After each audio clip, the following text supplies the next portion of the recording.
ঢাকা বিশ্ববিদ্যালয়ে যারা সাদা দলে রয়েছেন শিক্ষক, তাদের একটি আলোচনা সভায় জুলাই কেন্দ্রিক স্বরাষ্ট্রমন্ত্রী বলেছেন যে চেতনা বিক্রির রাজনীতি বাংলাদেশে আর হবে না।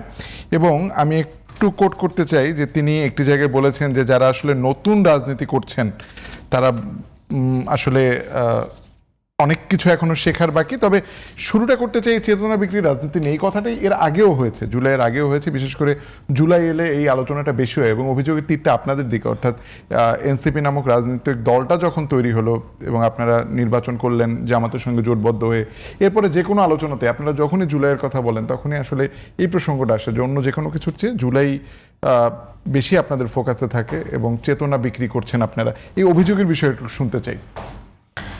ধন্যবাদ মানে আপনাকে এবং আমার জিটিভি সকল দর্শক শ্রোতাকে, সহ আলোচককে।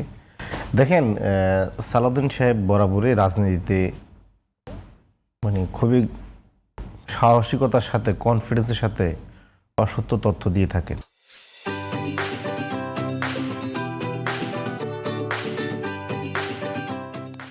এটা বরাবরই ওনারই মানে জুড়ি ওনার রয়েছে।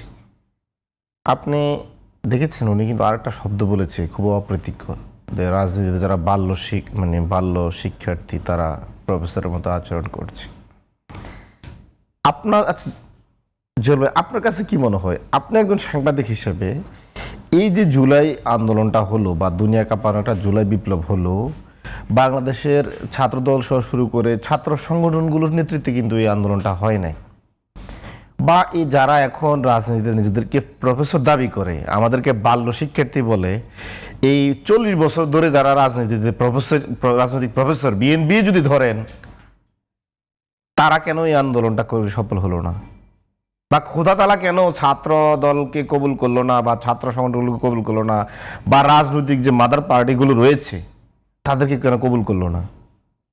কেন এই বিশুদ্ধ পবিত্র হৃদয়ের এই আবাবিলদেরকে কবুল করলো, যারা কোনো অরাজনৈতিক শিক্ষার্থী, যাদের রক্তে কোনো দোষ নাই, কেন কবুল করলো? আমি এই জায়গা থেকে ওনাকে উত্তরটা দিতে চাই এভাবেই। 2014 সালে আপনারা কিন্তু অনির্দিষ্টকালের সরকার পতনের অবরোধ করেছেন, ওই অবরোধ কিন্তু এখনো চলে, আজকে পর্যন্ত অবরোধটা চলতেছে, অবরোধটা প্রত্যাহার করেন নাই। আপনাদের দলের সাবেক স্বরাষ্ট্রমন্ত্রী আলতাফ হোসেন চৌধুরী বলেছেন বিএনপি দলের মধ্যে রয়ের এজেন্টরা গিজ গিজ করে। তো এই সমস্ত রয়ের এজেন্টরে তো 2014 সালে আন্দোলন বিক্রি করে দিয়ে দিত। যখন গণ আন্দোলন শুরু হতো, আন্দোলনটা ধারা বেঁধে উঠতো, জোরালো উঠত, তখন রয়ের এজেন্টরা শেখ হাসিনার সাথে ইন্ডিয়া এম্বাসির সাথে আতাত করে এই বিএনপির ভিতরে যে সমস্ত রয়ের এজেন্ট ছিল তারা আন্দোলন বিক্রি করে দিত, ব্যাগ ভর্তি ভর্তি টাকা নিয়ে আসতো। এই সমস্ত রয়ের এজেন্ট বিএনপিতে ছিল না নাকি? এগুলো এখন চলে গেছে বিএনপি থেকে? আসেন, 2018 সালে সবাই জানতে হচ্ছে এই নির্বাচন পাতানো নির্বাচন, ঠিক ওই ইন্ডিয়ান এম্বাসির কিছু বিএনপি নেতা, তারা কর্মকর্তা ভূমিকা পালন করে এখনো, তারা কিন্তু এই আন্দোলনে গিয়েছিল, ওই নির্বাচনে গিয়েছিল। নির্বাচনে গিয়ে বলছে এটা নির্বাচন মোটামুটি সুস্থ হচ্ছে, বিভিন্ন চ্যানেলে বলতেছে আমাদের 90টা দিচ্ছে, এতটা দিচ্ছে। নির্বাচন দিন সকাল 10টা বাজে বলছে যে নির্বাচন সুষ্ঠু হচ্ছে।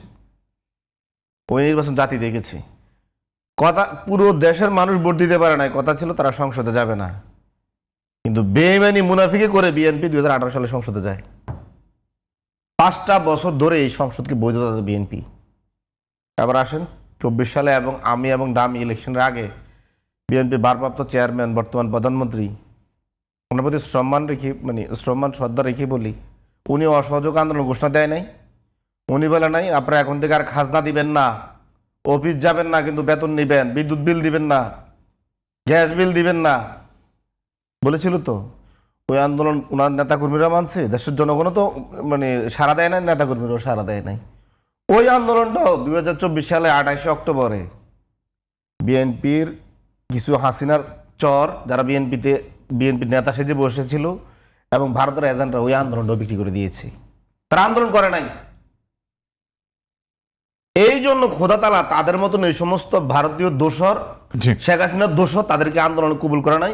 24 আন্দোলন কবুল করেছে নিষ্পাপ মাসুম বাচ্চাদেরকে, পবিত্র রক্ত যারা তাদেরকে, এবং পবিত্র হৃদয়ে যারা তাদেরকে, যারা বুক এভাবে প্রসারিত করে দিয়ে বলেছে যে বলেছে যে গুলি করো। আপনি বলেন তো বিএনপির যে 300 এমপি, 300 বা 300 প্রার্থী, কারো ছেলে মেয়ে এই আন্দোলনে শহীদ হয়েছে বা কোনো এমপি শহীদ হয়েছে বিগত মানে বা সাবেক কোনো এমপি এই আন্দোলনে শহীদ হয়েছে?